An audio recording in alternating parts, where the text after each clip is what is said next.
To do training every other year. We are with either I don't like any of that. That wasn't at all where I was wanting to go.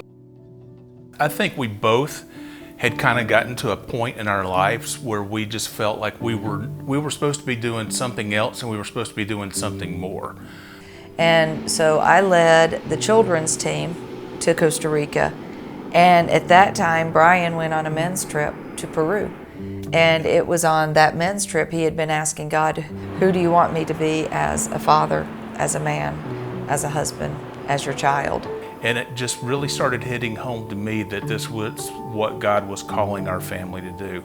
But I also knew that I wasn't going to be able to just go home and say, hey, we're all packing up. And so I really just spent time in prayer. And one morning she came running into church. She came running in and she was like, I know what we're supposed to be doing. And it was like, we're supposed to be working with children in Costa Rica. And I just kind of patted her on the leg and said, yeah, I knew this about 5 or 6 months ago, and I've been praying for God to show that to you. Well, we work with an organization called Conexión, and it's completely Latino-based, except for us. We're the only North Americans. The rest of the organization is made up of Costa Ricans, Colombians, and Nicaraguans. What we do is we serve the people of Costa Rica. To us, what's important is serving those that need some TLC, that need tender, loving care, that need to know that basic needs are being met so that we can turn around and then share the gospel with them also.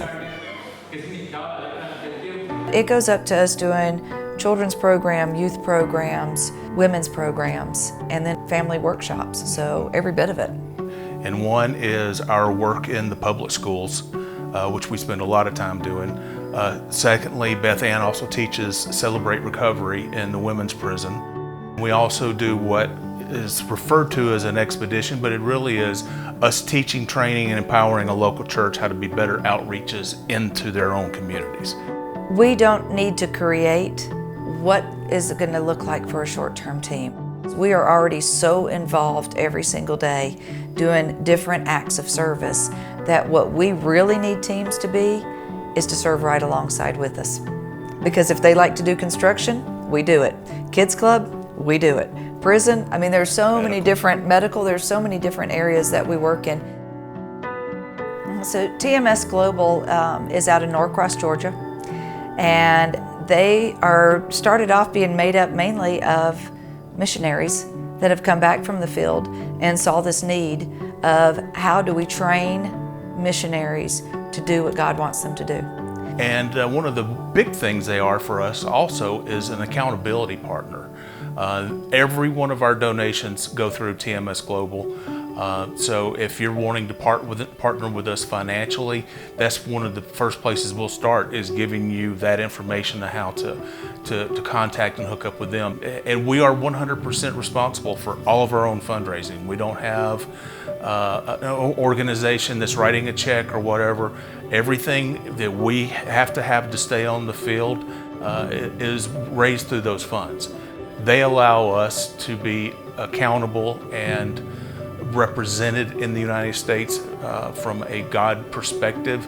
And then our team here, our Connection Ministry team here, is what is actually able for us to be able to put those dollars into action.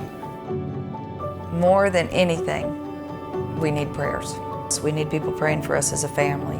We need people praying for us as an organization. We need people praying for the people that we're praying for.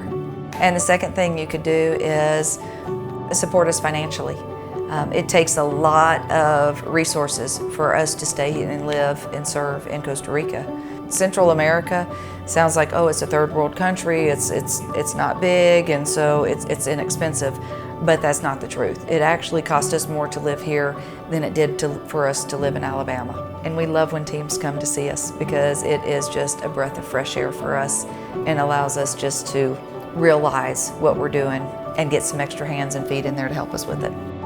We've been in Costa Rica over 10 years now, struggling a little bit at the first year of trying to adjust to culture, to by the third year we were here, we fell in love with Costa Rica. And yeah, it's... And the people, definitely. This is home.